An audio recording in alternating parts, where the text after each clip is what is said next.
Pada video kali ini, kita akan belajar mengenai mekanisme patofisiologi hipotiroid. Selamat menyaksikan. Hipotiroid merupakan sindrom klinis akibat defisiensi hormon tiroid. Hipotiroid merupakan kelainan endokrin kedua yang paling banyak dijumpai di Amerika Serikat setelah diabetes mellitus. Hipotiroid lebih banyak terjadi pada wanita dibandingkan pria dan insidensinya meningkat dengan pertambahan umur. Hipotiroid primer lebih sering dijumpai dibanding hipotiroid sekunder dengan perbandingan 1000:1. Di klinik, hipotiroid dapat ditemukan berupa hipotiroid kongenital maupun hipotiroid akuisital. Hipotiroid didasarkan kepada disfungsi organ yang terjadi. Dapat pula ditemukan hipotiroid primer maupun hipotiroid sekunder. Hipotiroid primer berhubungan dengan defek pada kelenjar tiroid itu sendiri yang mengakibatkan penurunan sintesis dan sekresi hormon tiroid. Sedangkan hipotiroid sentral berhubungan dengan penyakit yang mempengaruhi produksi hormon tirotropin releasing hormone atau TRH oleh hipotalamus atau produksi tirotropin atau TSH oleh hipofisis. Hipotiroid bisa pula terjadi dalam waktu yang singkat, baik transien maupun permanen. Berdasarkan gejala yang terjadi, dikenal juga istilah hipotiroid klinis dan hipotiroid subklinis.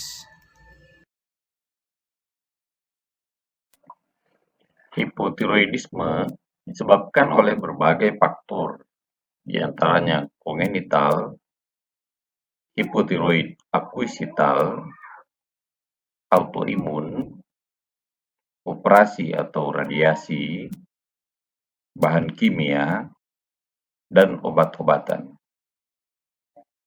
Kalau kita cermati di sini, hipotiroidisme disebabkan oleh yang pertama, kurangnya iodium dalam diet atau makanan. Yang kedua, proses peradangan pada jaringan kelenjar tiroid. Yang ketiga, pengangkatan menyeluruh atau sebagian dari kelenjar tiroid. Yang keempat, faktor lingkungan yang tidak kondusif seperti radiasi radioaktif dan bekerja di tempat yang berisiko. Yang kelima, kelainan pada perkembangan intrauterin dari organ sistem endokrin. Yang keenam, penggunaan iodium radioaktif untuk tujuan pengobatan. Yang ketujuh, terapi obat yang menekan fungsi tiroid. Dan yang terakhir adalah kerusakan serta peradangan pada hipotalamus.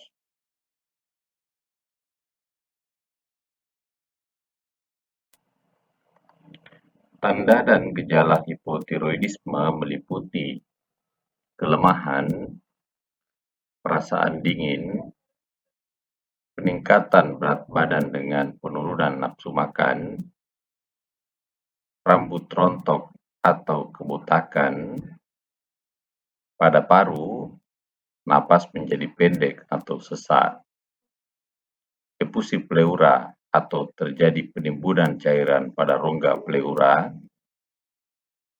pada kulit dapat terjadi parestesia atau kesemutan,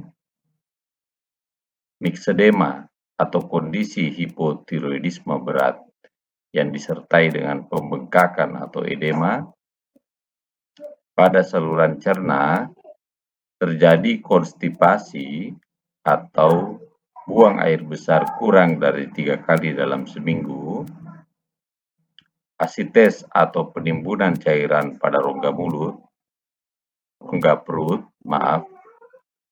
pada sistem reproduksi terjadi menoragia atau haid dalam jumlah darah yang banyak keluar, Pada aspek psikologis, terjadi penurunan memori dan konsentrasi, penurunan fungsi pendengaran, pada paring suara menjadi serak, pada jantung denyut nadi melambat,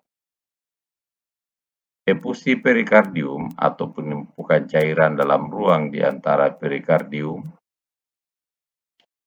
pada otot terjadi refleks relaksasi otot yang melambat, pada ekstremitas teraba dingin, dan terjadi sindrom carpal tunnel, yaitu rasa kesemutan, mati rasa, nyeri, atau lemah pada tangan.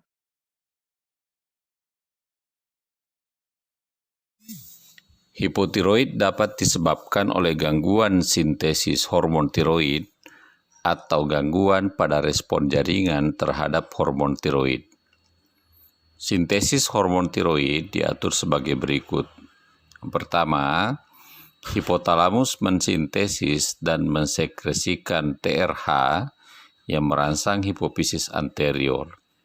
Selanjutnya, hipofisis anterior mensintesis dan mensekresikan tirotropin atau thyroid stimulating hormone atau TSH yang merangsang kelenjar tiroid.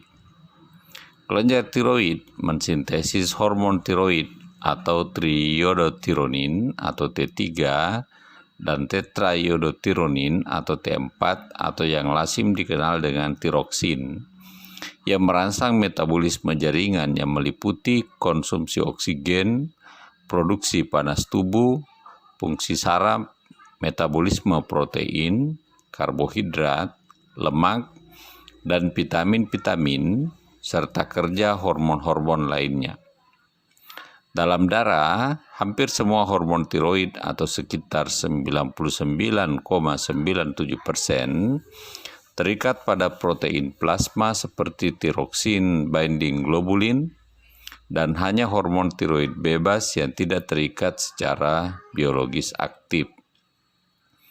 Kelenjar tiroid adalah satu-satunya sumber hormon tiroid dalam tubuh. Prosesnya membutuhkan yodium dan tirosin asam amino. Yodium dalam aliran darah diambil oleh kelenjar dan dimasukkan ke dalam molekul tiroglobulin. Prosesnya dikendalikan oleh tirotropin yang disekresikan oleh hipofisis. Jika yodium atau TSH tidak cukup, bisa mengakibatkan penurunan produksi hormon tiroid.